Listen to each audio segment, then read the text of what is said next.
তৈরি করা হয়েছে সেই বিশাল পরমাণু যুদ্ধের সময়কে মাথায় রেখে, যার সম্প্রচার চলবে শুধুমাত্র পরমাণু যুদ্ধের সময় এবং তারপরে। এই রেডিওতে কোনো গান বা কোনো খবর বাজে না, এটাতে বিশেষ গোপন নেটওয়ার্কে একঘেয়ে একটি শব্দ করতে থাকে, আর এই শব্দ চলে দিনের পর দিন, বছরের পর বছর। মাঝে মাঝে হঠাৎ করেই মানুষের কণ্ঠ ভেসে আসে, যেখানে নাম বা সংখ্যা কোনো বিশেষ কোড বলা হয়, যার কোনো ব্যাখ্যা নেই, কোনো ঘোষণাও নেই, আছে শুধু একটা কিছু শব্দ তরঙ্গের প্রচার। সবচেয়ে ভয়ঙ্কর দিকটা হলো এটা খুবই গোপন প্রযুক্তিতে বানানো হয়েছে, যার উৎস কেউই জানে না।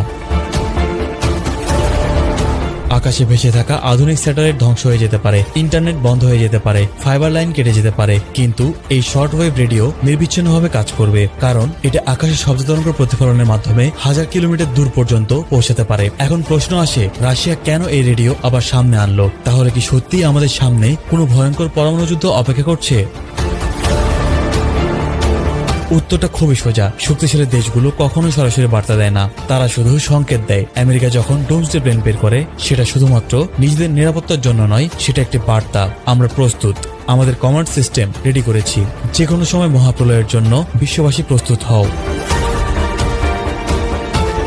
রাশিয়াও সেই বার্তাটা বুঝতে পেরেছে, আর তারা জবাব দিয়েছে তাদের ভাষায়। তারা বলেছে, তোমরা আকাশে প্রস্তুতি দেখাও, আমরা আমাদের সিস্টেম চালু করেছি, সম্ভাব্য ভয়াবহ প্রস্তুতির জন্য আমরাও পুরোপুরি প্রস্তুত। তোমরা তোমাদের ডোমসডে প্লেন ওড়াও, আর আমরাও চালু রেখেছি ডোমসডে রেডিও। এই রেডিও অন করা মানে এই নয় যে এখনই কোথাও পারমাণবিক হামলা হবে, এর মানে হলো আমরা প্রস্তুত আছি। রেডিওতে কান থাকা রাশিয়ার সব ইউনিট জানে কোথায় কখন কি করতে হবে।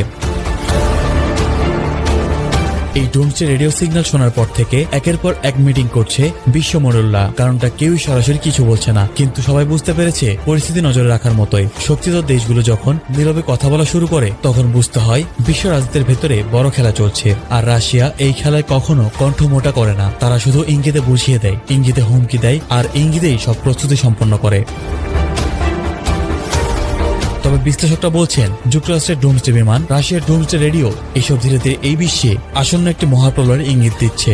বিশ্বের পরাশক্তিগুলো যেভাবে তাদের ক্ষমতার অপব্যবহার শুরু করেছে, যেভাবে নিরীহ মানুষদের লাশের পাহাড় তৈরি করছে, তাদের নিকট ভবিষ্যতে পারমাণবিক যুদ্ধের মতো ভয়াবহ কোনো পরিস্থিতি সৃষ্টি হওয়া অসম্ভব কিছুই না। আর তাই আমাদেরও সেই প্রস্তুতি রাখা উচিত।